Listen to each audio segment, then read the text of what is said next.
Hello friends, welcome to Inside Psych Initiative. In today's video, we are going to discuss about the right to sleep. Okay, so right to sleep recognized as a fundamental right by the Supreme Court. By the way, first we'll try to understand the learning objectives in this video. In this video, we are going to discuss mainly around the context first. What is this context is all about? And the Supreme Court comments, so not Supreme Court actually, it's a Bombay High Court. Bombay High Court comments in which context?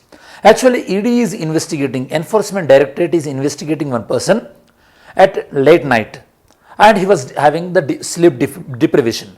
That person filed a case in the Bombay High Court that this ED officials, they are causing my sleep deprivation, and because of that I am forcing to give some some information, which information may put me into the danger. Okay, that means my cognitive abilities are getting compromised because I am not having the sleep. So direct the ED to investigate me during the daytime or early hours of the day. So that was the petition sought before the Bombay High Court. So this is about the petitioner and ED and Bombay High Court. Then the case context, I told you already, observations made by the Bombay High Court, scope of the right to sleep, and landmark judgments regarding the right to sleep as a fundamental right. We will discuss all these things in this video. These are the learning objectives. Now let's see syllabus mapping. This particular video is related to UPSC Mains General Studies paper 2 subject Indian Polity and Governance and Constitution. Now why it is news. Context is, according to Bombay High Court, the right to sleep and the right to blinking also is a basic human requirement, and it is a if you are not providing this right, means it is a violation of the person's human right. This is what the Bombay High Court observed. Now let's see.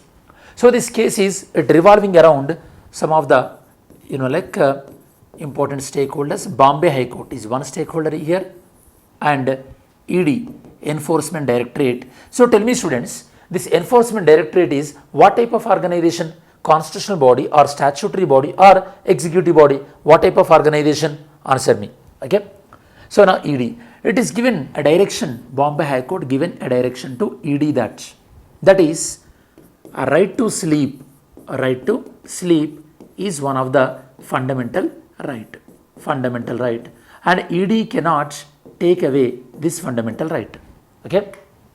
So petitioner challenged the ED investigating, and ED is insisting investigating at late nights, and sleep deprivation is happening to him. Because of that, his cognitive abilities are getting compromised. He is unable to think properly. So when your cognitive abilities are compromised, obviously whatever the information you provide to the investigating agencies, that may implicate against you. That means you may be self-incrimination. That means you may give evidence against you. Okay, that may implicate you in the crime. That is the petitioner point of view. So right to sleep is a fundamental right. Then Bombay High Court also also commented that the right to sleep is implied right.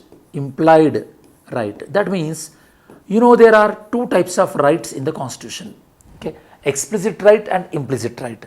Explicit rights are the rights which are clearly mentioned in the Constitution or any statute.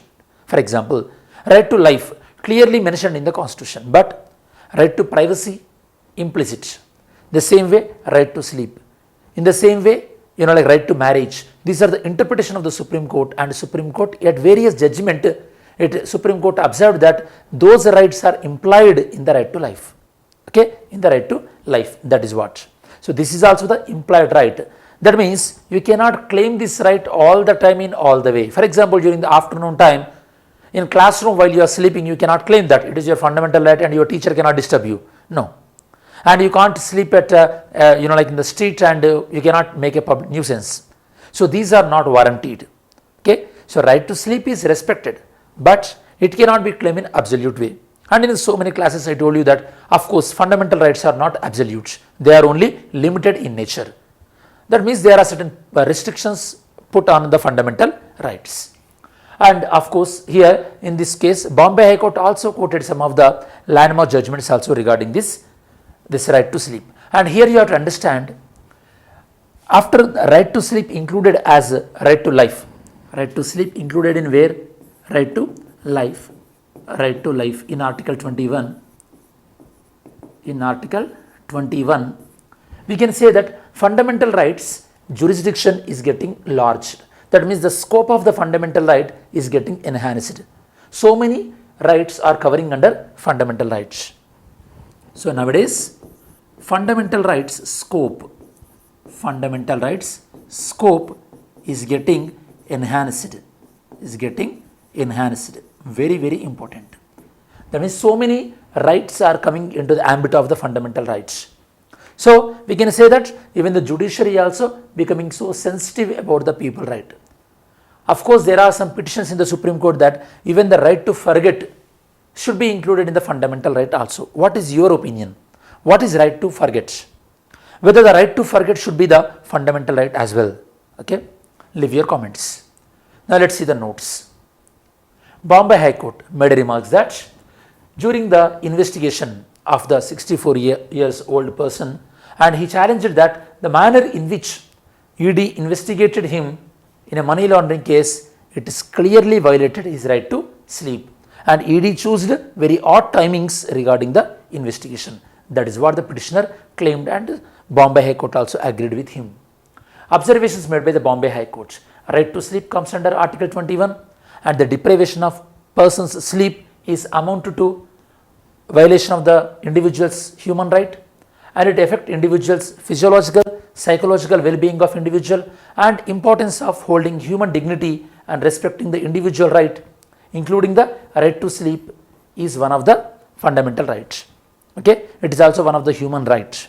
You know that there are certain human rights even recognized by UNO also, in the form of the United Nations Declaration of Human Rights. They declared on 10th December 1948. That is the reason we are observing 10th December as International Human Rights Day. Article 21. In this case, Bombay High Court referred right to sleep comes under Article 21, that is right to life and personal liberty. And the constitutional provision this related to this fundamental right, it is a basic human right of individual, this right to sleep. In 2012, Supreme Court recognized sleep as a fundamental right, and the court extended the scope of Article 21 to include the right to sleep peacefully in 2012 itself. And of course, we will see some other judgments also. Here right to sleep is not just merely a luxury, but sleep is necessary for the human existence. Okay, but nowadays as urbanization is increasing, the importance given to the sleep is getting reducing, unfortunately. That is the reason so many lifestyle diseases also happening, as the human sleep is getting reduced. Lot of stress and anxiety related diseases. Scope of right to sleep. The right to sleep is recognized as fundamental right under Article 21. That means it cannot be infringed, and everyone should have a right to sleep in a very peaceful manner. However, this right to sleep is implied right. That means no one can exercise this right in unreasonable manner, like sleeping during the day, sleeping naked, and sleeping in public places. That is unwarranted completely. Landmark judgment. Syed Maqsood Ali versus State of Madhya Pradesh 2001. Madhya Pradesh High Court ruled that every citizen is entitled under Article 21 of the Constitution to have a decent environment and has a right to sleep peacefully. And the case Ramlila Maidan incident versus Home Secretary. Supreme Court ruled that sound sleep is associated with the sound health, which cannot be separated from Article 21, and it is an unavoidable right of the Indian Constitution. And finally, the conclusion is the Bombay High Court decision regarding the right to sleep as a fundamental human right protected under Article 21 of the Constitution. It reflected the broader commitment to uphold the individual dignity and rights. That means we can clearly say that fundamental rights scope is getting enlarged. Okay, as society is getting developing and it is getting more mature, courts also started recognizing more sensitive issues as rights, that we can say.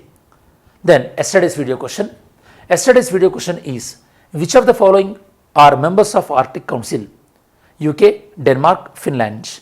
All these three countries are members of the Arctic Council. Then today's video question is, which of the following Supreme Court verdicts is either directly or indirectly related to right to life and liberty under Article 21? Read these judgments and tell me Which judgment is related to right to life and liberty? Pick the right statement. Main question. How expansive is the right to life and personal liberty under Article 21 of the Indian Constitution? That means how this right to life and liberty is getting expanded. So with this, we are done with this video and we will do the revision. As we reach to the end of this video, we will quick summarize. In this video, we discussed that Bombay High Court observation regarding the right to sleep as a fundamental right. We also discussed that this is implied right. That means it should be used in a very reasonable manner, and it comes under Article 21. Fundamental rights scope is getting enlarged. Right to life and right to sleep cannot be separated from right to life, and violating it is violating of fundamental rights and violation of the human rights also. These are the observations made by Bombay High Court, and we also discussed some of the landmark judgments regarding the right to sleep and right to have a decent environment as well. So this is the detailed analysis regarding the right to sleep. I hope this video is useful to you. Thanks for watching this video. Have a great day. Jai Hind.